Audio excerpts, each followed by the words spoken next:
কত কষ্টর সন্তান আমার, ও আমার এটা সারা তো পৃথিবী অন্ধকার, আমার 10টা না একটা মাত্র সন্তান, আমি সিজারে হইল।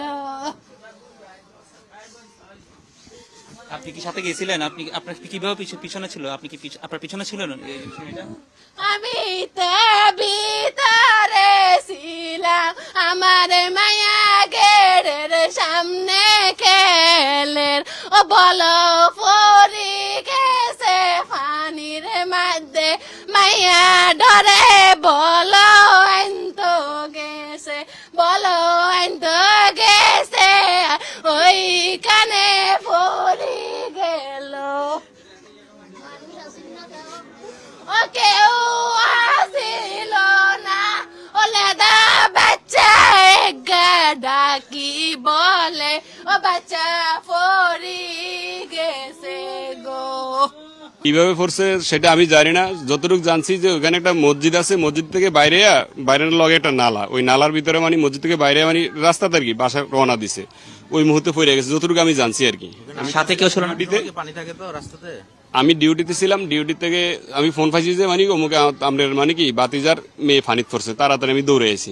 আমি দেখলাম যে উদ্ধার করে কান্দ করে লই পথ দিছে লোকজন, এই অবস্থা আমিও শিশু হাসপাতাল গেলাম, ডাক্তার মানে কি নেওয়ার পরে মৃত ঘোষণা করছে। মসজিদের সামনে পানি আঠুর মাকি থাকে সব সময়, তো এখানে যেখানে ছিল নালা ছিল, নালাটাও দেখতে পাই নাই, সেই সময় পড়ে যাওয়ার কারণে স্রোতের মধ্যে ভিতরে ঢুকে গেছে আর কি। ঢুকে যাওয়ার পরে খোঁজাখুঁজি অনেকক্ষণ করার পরে পরে এলাকার মানুষ পাইছে, তারপর আমরা হসপিটাল নিয়ে গেছি, মৃত ঘোষণা করছে। প্রত্যেকটা রাস্তা ঠিক এখন এই মুহূর্তে আপনার নালা যেগুলো পরিষ্কার করতেছে তারা ওই ম্যানুয়ালের ডাকনাগুলো খোলা রাখে। তো আর এটা বিশেষ করে এই জায়গাটাতে জলবদ্ধতা অল টাইম থাকে, মানে একটু বৃষ্টি হলেই জলবদ্ধতা থাকে। তো আমরা আসলে আমাদের মেয়র মহোদয় যিনি আছে ওনার প্রতি দৃষ্টি আকর্ষণ করতেছি যে রাস্তায় নালায় যে কাজগুলো চলে তাদেরকে যেন কড়া নির্দেশনা দেওয়া হয়, যেন ওই স্ল্যাবগুলো ওইভাবে উল্টা রাখা না হয়। এটা দুর্ঘটনাটা ঘটছে মাত্র আমি যতটুকু বুঝতে পারতেছি এই স্ল্যাবের মুখগুলো খোলা ছিল বিধায়, বাচ্চা মানুষ 3 বছর 3.5 বছরের বাচ্চা, ও তো আর এগুলো বুঝে না। ফানি যেহেতু 8 সমতুল্য ফানি ছিল, সে ভাবতে পারছে যে হয়তো ফানি, কিন্তু সে ভাবতে পারেনি যে সে নালায় পড়ে যাবে। এটা দুর্ঘটনার কারণ আমি একটাই বলবো, সেটা হচ্ছে যে আমাদের যারা এই কাজগুলো করতেছে তাদের জ্ঞানহীন গণতার কারণে এই দুর্ঘটনা ঘটে গেছে। তো আমি আসলে বারবার একই কথা বলতেছি, আমরা আমাদের মেয়র মহোদয়ের প্রতি আকর্ষণ করতেছি, উনি জোরালো ভাবে আরো ভূমিকা রাখবে এগুলোর ব্যাপারে, যেন নেক্সট টাইম এই ধরনের কোন ধরনের দুর্ঘটনা না ঘটে।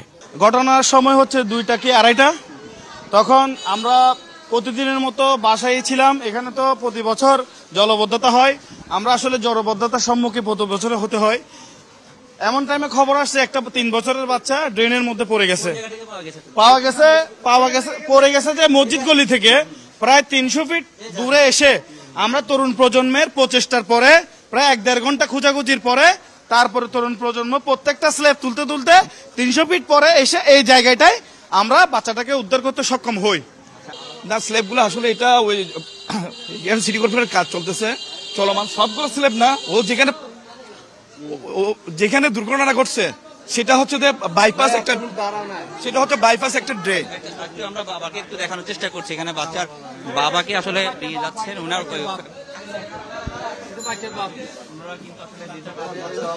আমি নামাজ পড়ে যাতে এর মা কোলো করে আনে বাচ্চারে, তো আমি বলছি ছোট বাচ্চার লোক তবটুক পানি বেঁধে কোথায় যান, বলো আমি এখানে ডিউটি করি। তাহলে এটা তো জানি না, ও ডিউটি করছে মনে হয় তুমি বাচ্চা আর খেয়াল করো না, এদিকে আসার এটা টানি লোক ভিতরের দিকে সম্ভবত আমি ছিলাম না। এই বাচ্চা এইখানেই পড়েছে, মানে যেখানে বাস দেওয়া আছে। আচ্ছা, এইখানে একটু আপনারা দেখেন দর্শক, এখানে একটা আসলে এখানে আমরা একটু যেটা দেখছি, এখানে একটা আসলে ছোট একটি স্ল্যাব তোলার একটা জায়গা রয়েছে। এখন যেখানে বাস দেওয়া রয়েছে সেখানে একটা ছোট একটা ড্রেন রয়েছে। ড্রেনটাকে আসলে প্রচন্ড একটা স্রোত কিন্তু এখন আমরা দেখছি, পানির যে স্রোত সেটি কিন্তু আমরা আসলে